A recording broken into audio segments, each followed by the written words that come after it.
it takes, one to know one. Alright. And it's the birth of a new club as we're underway in Draft Champions. This will be taken short. And they're going to start this drive in pretty good shape as they get it up past the 30.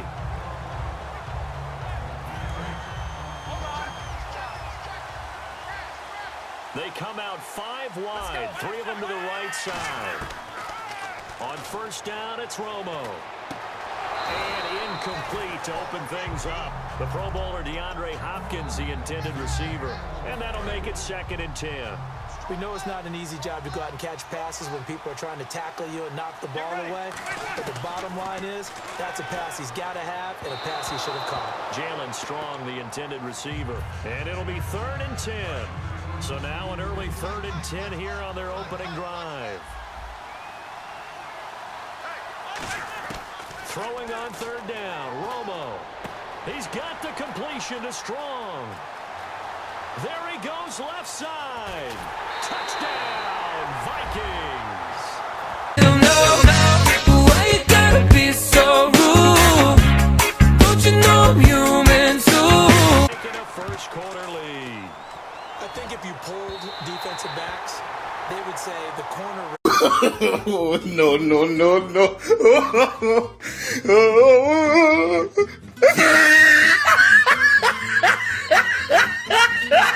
To not get beat in the middle of the field, and that's how they move you first before they break off to the corner. But then as the wide receiver, great job. It's tough to turn those upfield and go, but he did a great job with it there.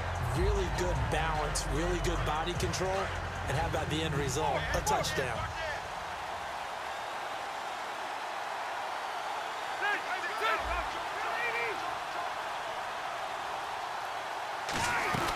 Now it's the Boise State alum, Jay Ajayi. And he finds some space past the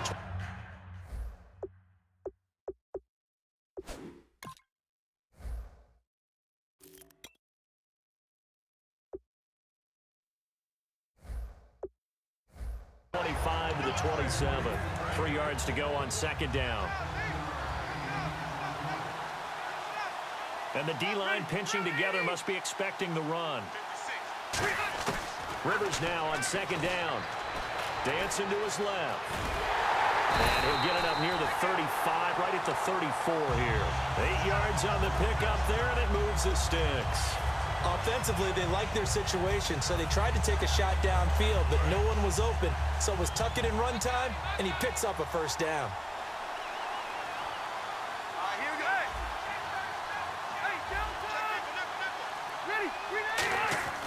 First down, Rivers. Out to the flat. That's complete to his running back. And he's going to be taken down right at the line. That's going to go as a loss of a yard, and it'll be 2nd down. A little bit of ground to make up for the offense as they face a 2nd and 11. Now they'll run it on the toss. And he's brought down. Give him 12 yards on that one. It earns him a fresh set of downs. So the run moves the chains, and here we go on first down. But we just saw him run the football really effectively there with 3 tight ends in the game. And any defensive coordinator, when they see that set, if they can get more bodies out onto the field, not more than 11, of course, but bigger bodies to combat what they're going to do, because that's a run-heavy formation. Those guys are out there to block 9 times out of 10, and in this case, they did it really successfully.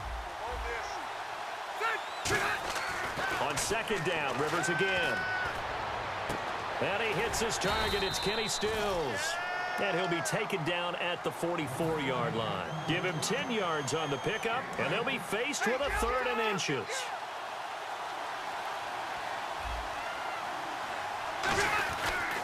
On the ground, this is Smith.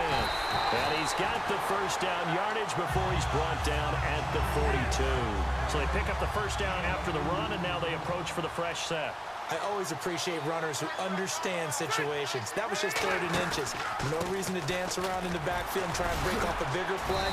Just go pick up the first down, and that's exactly what he did. Call it a gain of 4 on first, and that'll make it 2nd down.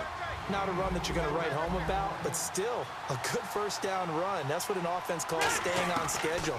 3 to 4 yards on first down, you're set up very well for the rest of the drive. And he'll get this one down to about the 20-yard line.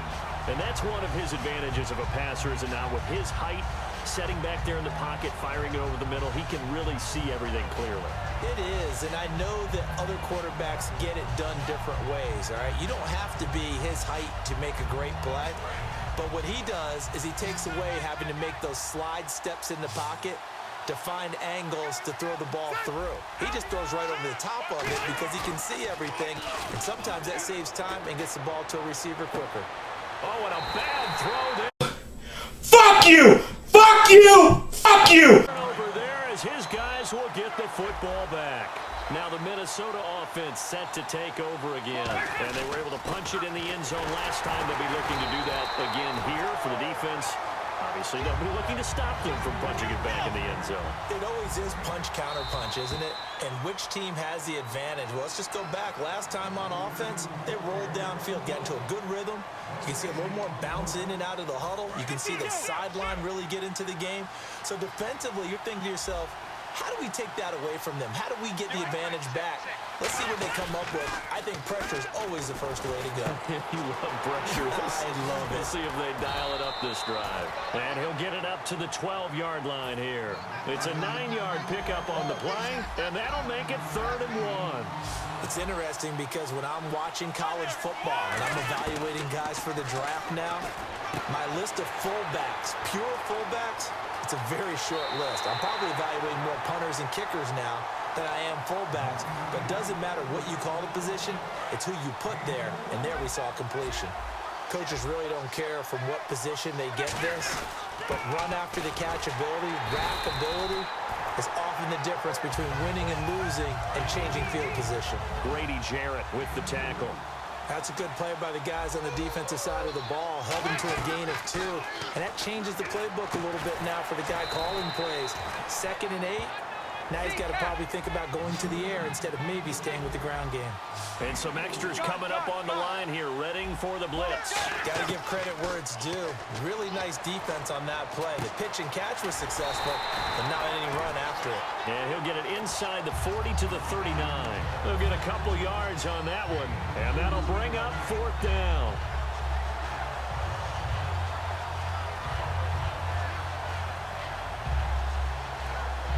Feeling like they're not quite in field goal range yet. They're going to go for it on 4th.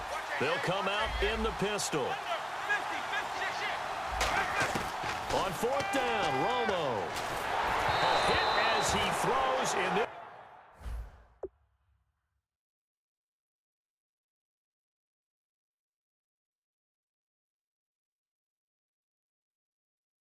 This is going to be incomplete. And now Indianapolis set to take the field. Looked like they had something going last drive. Then the interception happened. Will they recover?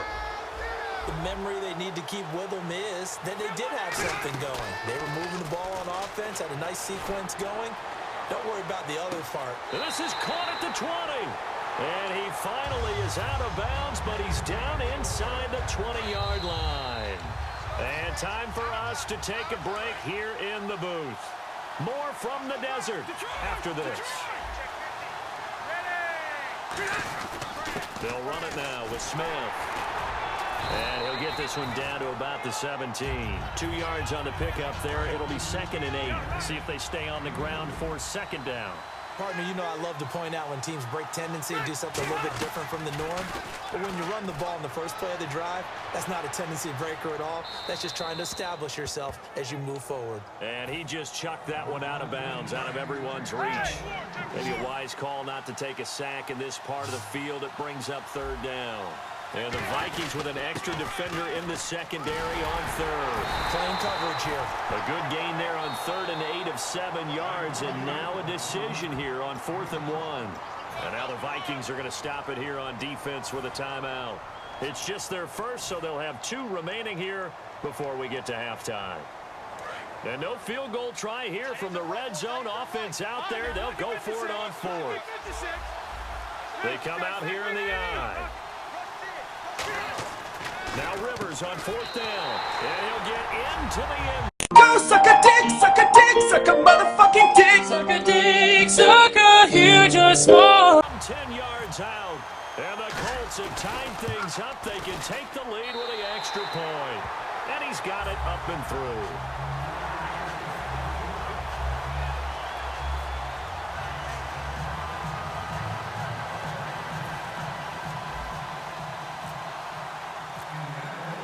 And here's Shane Graham now to kick it away following the touchdown. And a fair catch signaled for and taken successfully. And now out comes Minnesota. And last time this unit was out here, costly turnover, and then that turned into 6 points. They've got to make amends. And how many times have we sat in meetings with coaches and they use the term complementary football? Offense take care of the defense, defense take care of the offense. That didn't happen on the last possession. This is a chance for them to pick themselves back up and help their team. Yeah, we'll see if they can recoup and recover. And quickly, they get to the line. Here's Romo now on second down. And Olsen over the middle. And he's brought down. 17 yards on the pickup there. The drive will continue. It's a first down. And there's a completion to the tight end. And look at the size of these players nowadays. At that spot, 6'4", 6'5", and up. A lot of guys used to be basketball players, somehow came back to football.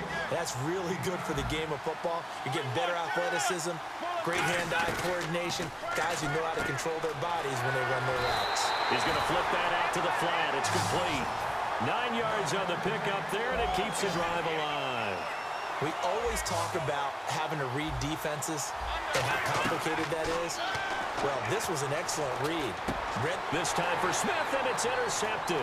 Picked off by Wesley Woodyard. And he's free going down the left side. It's a foot race. And he will bring it. Yes.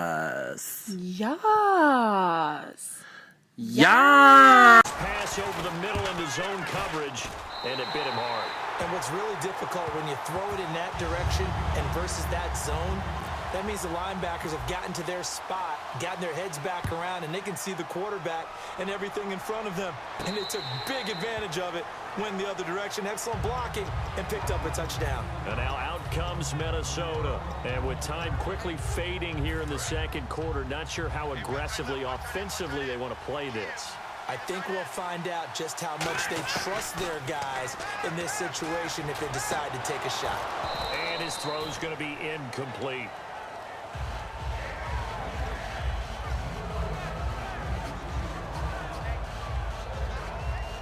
And on 2nd and 10 now.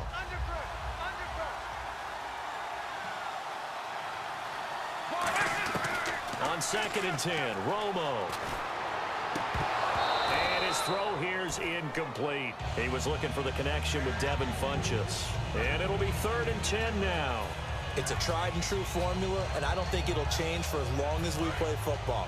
If someone's trying to throw the ball and you can put pressure on them and make it tough, that's only going to help your defense. Yeah, he's since being hurried. He got rid of it before taking the hit, but incomplete. The ball popped in the air and intercepted. Picked off by Stephon Gilmore. And he will bring it. Well, I'm the best corner in the game. When you try me with a sorry receiver like Crabtree, that's the result you're going to get.